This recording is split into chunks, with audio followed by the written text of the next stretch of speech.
Dear Patriots, before the news starts, please subscribe to our patriotic channel by clicking the subscribe button. Give us a thumbs up to this video. Don't forget to leave your opinion below in the comments section. Share the news on Facebook and Twitter so your friends see it. Thank you. White House's Sanders calls FBI Deputy Director a bad actor. White House Press Secretary Sarah Huckabee Sanders said Thursday that the Trump administration believes FBI Deputy Director Andrew McCabe is by most accounts a bad actor, but stopped short of calling for his firing, telling reporters that decision should be made by Attorney General Jeff Sessions. "That's a determination that we would leave up to Attorney General Sessions," Sanders said. "But we do think it is well documented that he has had some very troubling behavior and by most accounts a bad actor and should have some cause for concern."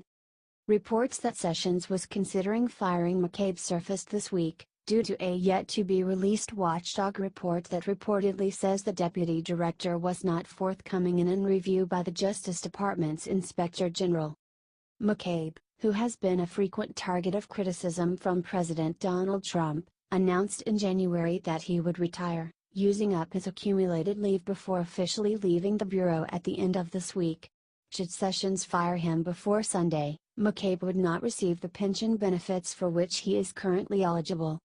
Trump has accused the deputy FBI director of bias because his wife ran for a seat in 2015 in Virginia's legislature and received donations from the Political Action Committee of then-Governor Terry McAuliffe, a Democrat and close ally of Hillary Clinton.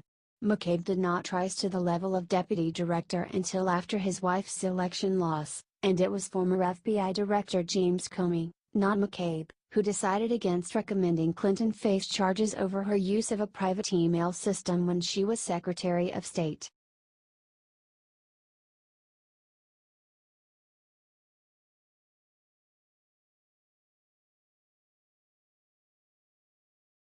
Exclusive: Trump finalizing opioid plan that includes death penalty for dealers.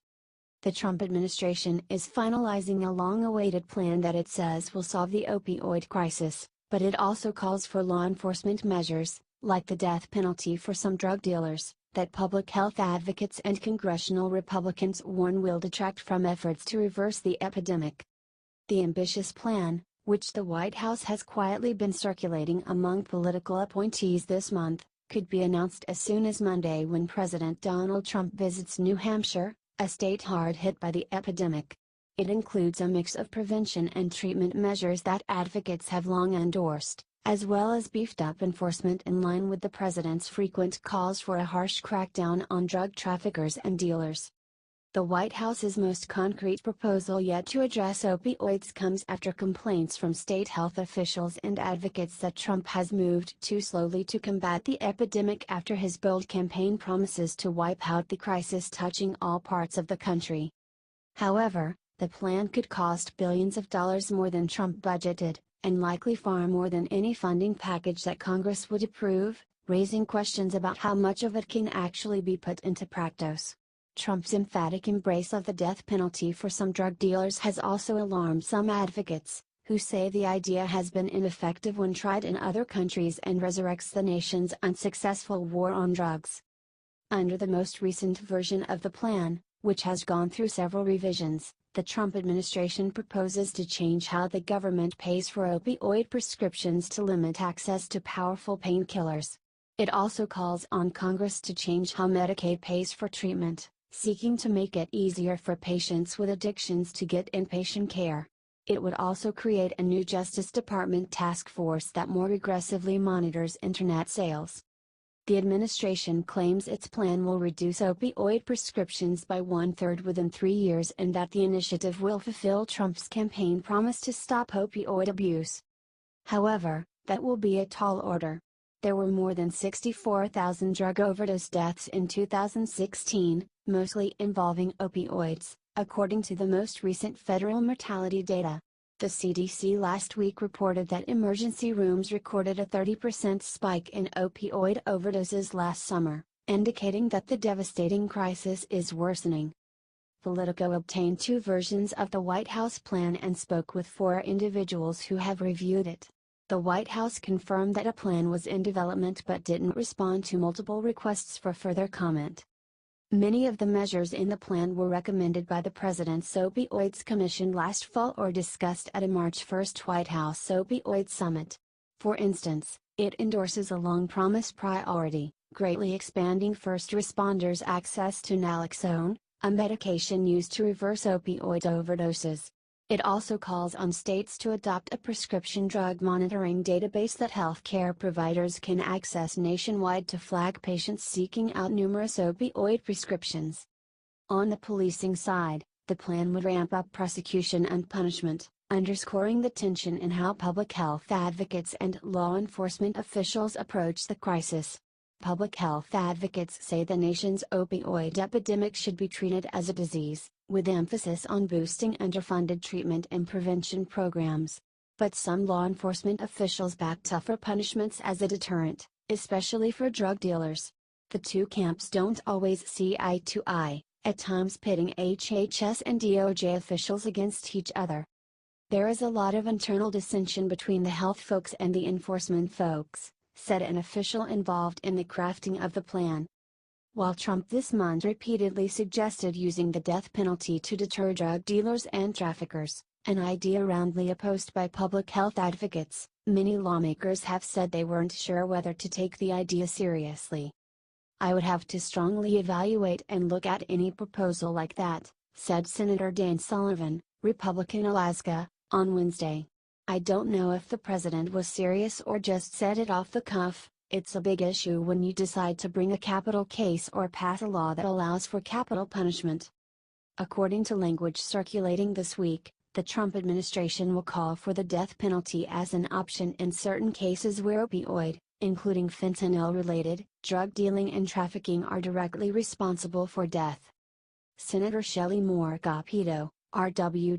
Virginia, whose home state is one of the hardest hit by the opioid epidemic, said she doesn't support the death penalty for drug cases. "I mean, I get the message he's delivering, we've got to treat it seriously," she said. "I don't see that that's going to solve the problem." The White House plan also calls for making it easier to invoke the mandatory minimum sentence for drug traffickers who knowingly distribute illegal opioids that can be lethal, like fentanyl.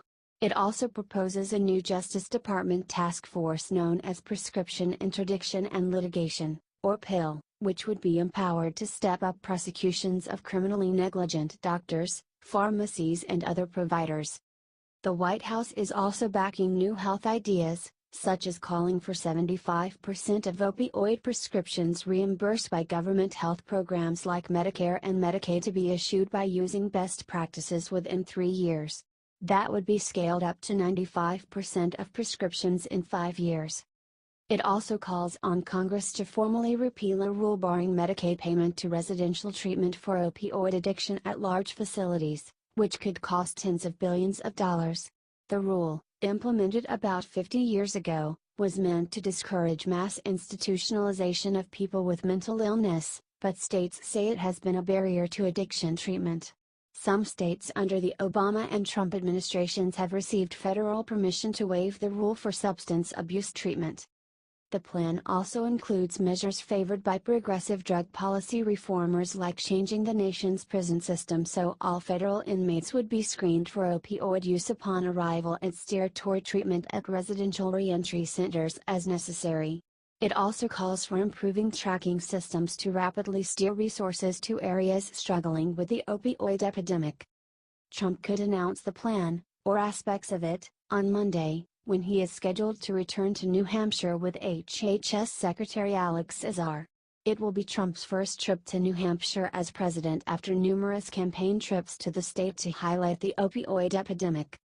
Some administration officials hope to announce the long-developing opioid plan, including the death penalty for drug dealers, at the March 1 opioid summit, but it wasn't ready in time. However, Trump still riffed that day about the need to use the death penalty to fight the opioid epidemic. "If you shoot one person, they give you life, they give you the death penalty," Trump said at the time. "These people can kill 2,000, 3,000 people and nothing happens to them." Brianna Ely, Sarah Carlin Smith and Adam Cancun contributed to this report.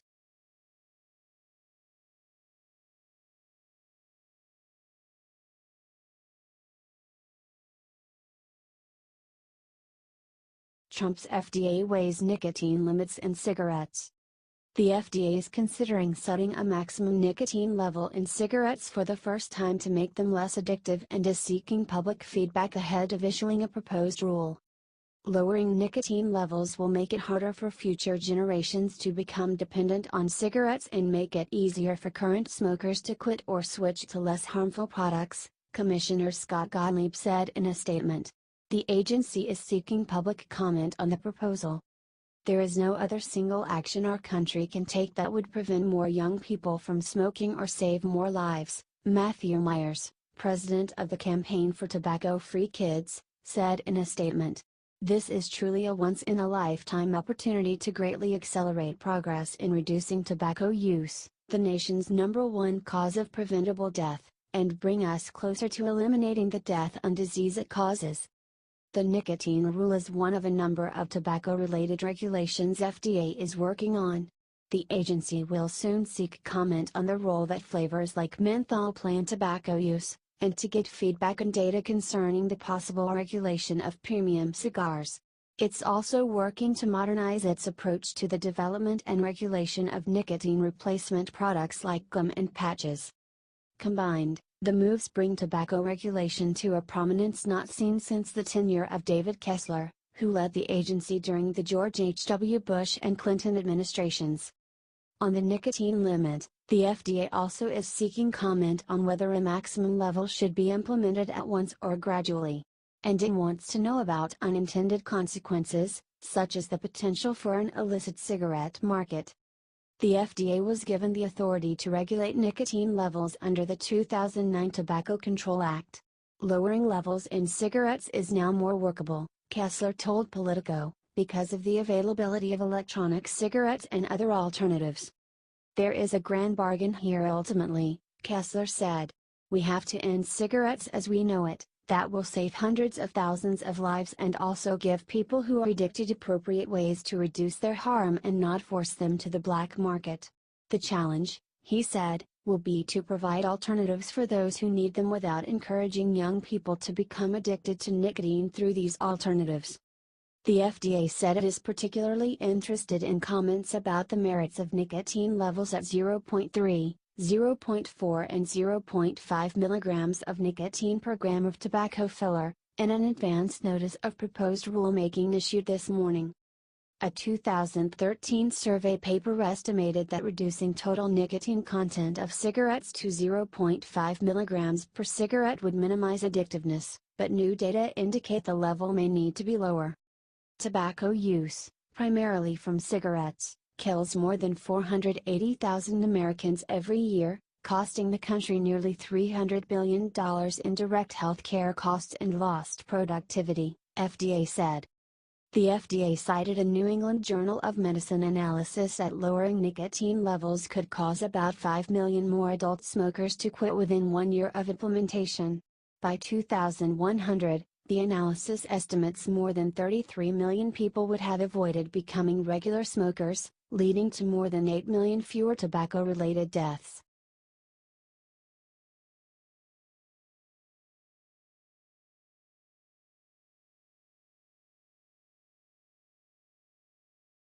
Bill Gates: I don't agree with Trump's America First rhetoric. Microsoft founder and philanthropist Bill Gates said Thursday that he does not see eye to eye with President Donald Trump's America First approach to foreign aid, but will try in his White House meeting with the president to convince him that continuing such global spending is in the nation's best interests. Gates is scheduled to meet with the president Thursday afternoon in the Oval Office, where he said he will tailor his pitch on continued foreign aid spending to Trump's worldview. "Yeah, I don't agree with the American First rhetoric. That is, I think the alliances that we've built over time and the help we've provided to countries uplifting them, have made the world a more stable, a richer place," Gates said in an interview with Politico Playbook authors Anna Palmer and Jake Sherman. "I'll take his framework and explain why things like health security and continued foreign aid, even in that narrow framework, where you give no credit for saving lives in Africa, kind of pure humanitarian things, even without that, this is money well spent," he added later. As part of the president's broader America First agenda, The Trump administration has proposed significant cuts to the amount of foreign aid the U.S. doles out around the globe, suggesting that those taxpayer dollars would be better spent at home. Trump has long insisted that the U.S. spends too much on supporting other nations while Americans who could also benefit from government spending languish. Gates, who along with his wife has given away $28 billion through the foundation they oversee, rejected the notion that the Trump administration's reduction in foreign aid might spur other nations to do more, remarking that it's hard for me to understand the notion that helping people that are poorer than we are is a bad thing. It's kind of in the Bible. Thursday morning, Gates argued the case that aside from humanitarian benefits, U.S. foreign aid can promote the stability of foreign governments and prevent health crises with the potential to spread to the U.S. Americans feel much warmer toward foreign aid, he said, when they connected to specifics like combating HIV. Gates said his message to Trump will be twofold, that foreign aid, which makes up less than 1% of the federal budget, has already proven beneficial to U.S. interests, and that a sliver of the increased spending in the upcoming budget dedicated toward readiness for a pandemic could work wonders for national health security.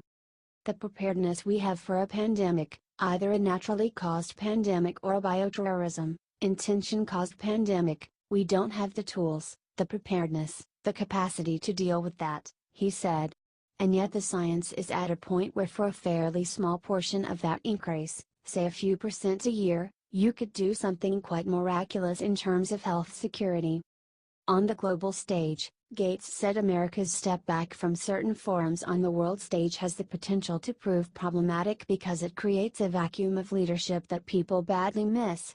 Still, he predicted that Trump's interest in leadership and breaking new ground on difficult issues might open an avenue by which the president could be persuaded that supporting future foreign aid could bear fruit for his administration. In business, you meet a lot of different kinds of people, and you have to be good at adapting to different styles of working. I wasn't in the New York real estate business or the New Jersey casino business, and obviously I missed a whole different approach, Gates said.